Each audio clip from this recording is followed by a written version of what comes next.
Imperius Curse. The Imperius Curse, Imperio, was a tool of the dark arts, and was one of the 3 unforgivable curses.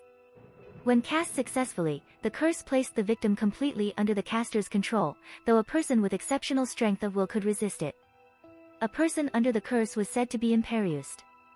The fact that this curse could be directly defended against, made it unique amongst the unforgivable curses. Middle Ages. The Imperius Curse was invented during the early Middle Ages. After the Wizards' Council was reformed into the Ministry of Magic, tighter restrictions were placed on the use of certain kinds of magic. The Imperius Curse was deemed by the Ministry to be dark magic, and, along with the Cruciatus and killing curses, were declared unforgivable in 1717. The use of any of these 3 curses on a fellow human being would result in a life sentence in Azkaban, unless there was sufficient evidence that the caster did so under the influence of another's Imperius Curse. This was known to be a loophole that many dark wizards and witches abused and lied about while they were facing trial and awaiting their sentence to prison time, particularly after the First Wizarding War. Many secret keepers in the past were subjected to the Imperius and Cruciatus curses in an attempt to divulge the secrets they kept, but to no avail, as the keeper had to reveal their secret willingly and voluntarily. First Wizarding War. During the First Wizarding War, when Bartemius Crouch Sr. was in charge of the Department of Magical Law Enforcement, he fought violence with violence, and legalized the 3 unforgivable curses for Aurors against the Death Eaters in order to win the war. This was repealed once the war was over, as it was no longer necessary. It was also at that time that many Death Eaters, such as Lucius Malfoy, Corban Yaxley, Walden McNair, Avery, Crabbe, Nott and Goyle claimed that they had served under Lord Voldemort only because of the Imperius Curse.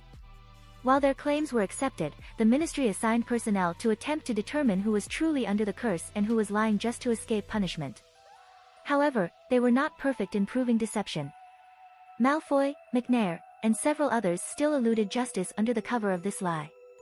Lucius Malfoy was another such dark wizard who avoided imprisonment in Azkaban after Voldemort's first defeat in 1981 by claiming that he had been under the Imperius Curse. The Ministry was also flawed in several other ways when it came to detecting true Death Eaters. While a person's pure-blooded heritage could be used as evidence to determine whether they were a Death Eater or not, this was nevertheless extremely difficult to prove, allowing many alleged victims to continue to escape prosecution, despite lingering suspicions. Between the wars. During the first half of the 1994 to 1995 school year at Hogwarts School of Witchcraft and Wizardry, Barty Crouch Jr., disguised as Alastor Moody, demonstrated these 3 curses to his 4th-year classes on spiders, despite the Ministry's disapproval.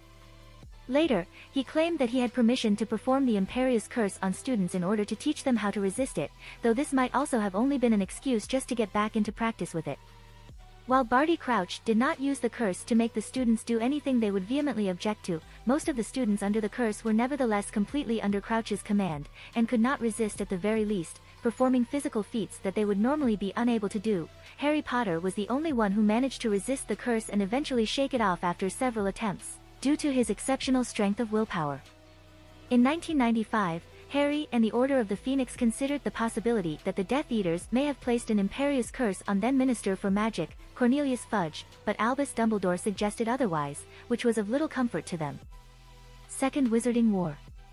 During the 1996 to 1997 school year at Hogwarts, Professor Severus Snape had his 6th-year class write a report on resisting the Imperius Curse, and thought they were so poorly written that he had to endure them.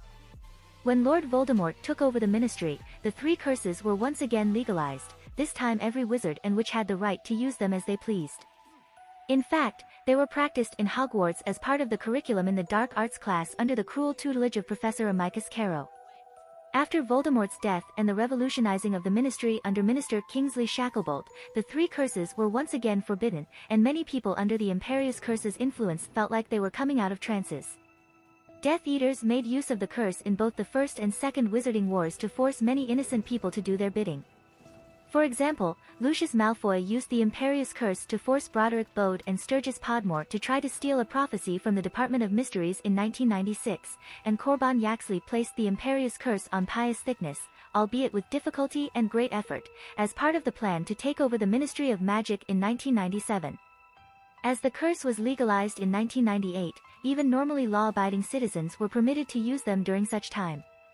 Harry Potter used the curse 3 times on 2 different individuals in order for the trio to break into Gringotts Wizarding Bank undetected. Minerva McGonagall used it to force Amicus Carrow to bind himself and his sister. After Voldemort was defeated and killed by Harry Potter, the victims throughout the country who had been Imperiused by the Death Eaters started to come back to themselves. Nature. Unlike the Cruciatus Curse, being subjected to the Imperius Curse, when adequately cast, was not an unpleasant experience. In fact, quite the opposite. The victim of an Imperius Curse was placed in a calm, trance-like state in which all feeling of responsibility and anxiety was banished, similar to hypnosis. However, when Harry was Imperiused, he believed that his curse may not have been very strong, thus the sensation from casting a more powerful Imperius Curse may be more intense than the known account. An adequately Imperiused being was placed under the caster's total control and was directed to do anything and everything the caster wished them to do, including crimes such as murder, political corruption, embezzlement, and even committing suicide, as explained by Barty Crouch Jr., disguised as Alastor Moody and teaching the unforgivable curses to a group of fourth-year students at Hogwarts that included Harry Potter, where he explained, "I could make it jump out of the window, drown itself, throw itself down one of your throats." Most people under the curse were nevertheless completely under the caster's command, and could not resist it at the very least, performing many feats that they would normally be unable or unwilling to do. Also, whilst under the caster's control, the curse appeared to endow the victim with whatever skills that are required in order to complete the task at hand, such as increased physical strength, expanded knowledge, or granting them the ability to cast spells far above their level.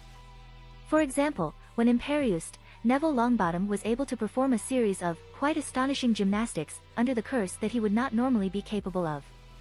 It was possible for someone who had already been Imperiused to place others under the curse as well, which would allow it to spread. For example, Madame Rosmerta, who had been Imperiused by Draco Malfoy sometime during the 1996 to 1997 school year, was able to place Katie Bell under the Imperius Curse in an attempt to deliver a cursed necklace to Albus Dumbledore.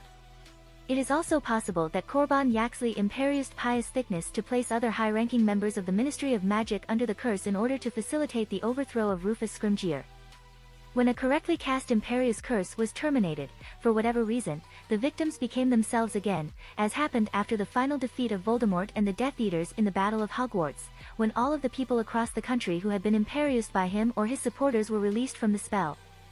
Also, any pain that the curse had negated by the pleasant sensation would return, along with any other pain that the victim had suffered for the duration of the curse.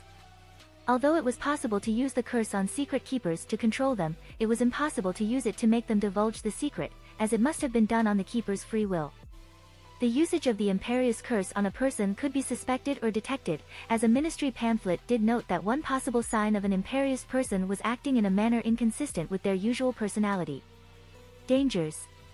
If the Imperius Curse was performed poorly, then the victim would have their mind addled, an example being Muggle Junior Minister Herbert Chorley.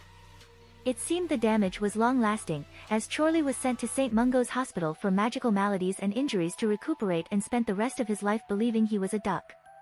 This was likely due to the fact that powerful, dark magic might leave irreversible biological damage, such as when George Weasley had his ear cursed off permanently. Presumably, this is one of the reasons why the spell was outlawed. Resistance. Resisting the Imperius Curse was possible, but required great strength of will and character. The fact that it could be resisted made it unique amongst the three unforgivable curses, as it was the only curse that had a direct manner of defense. Harry Potter, Barty Crouch SNR, and Barty Crouch JNR each learned to resist the curse after being subjected to its effects, although the latter two took quite a long time before building the said resistance. It would also appear that in the event that the victim succumbed completely to the control of the caster, unsuccessful attempts at throwing off the curse could have adverse effects on their physical and mental well-being. Barty SNR was able to resist the curse when it was placed on him by Lord Voldemort himself, but Crouch was ultimately unable to fully break free from its hold over him and became delirious as a result. Professor Jakub Gorski put up a valiant fight against the Imperius Curse put on him by the Dark Wizard Bly, after he was made to attack his own students. Gorski ended up fainting from the strain of resisting it. According to Severus Snape, resisting the Imperius Curse was similar to a clemency. Both required a great amount of willpower, though it is unknown if a clemency would actually work against the curse. Etymology. This curse takes its name from the Latin imperiosus, meaning commanding, mighty, and powerful, imperium, which means power, or authority, or impero, which means to rule. This is also the root of imperative, which is the form of a verb that acts as a command. This is certainly what the Imperius Curse achieves.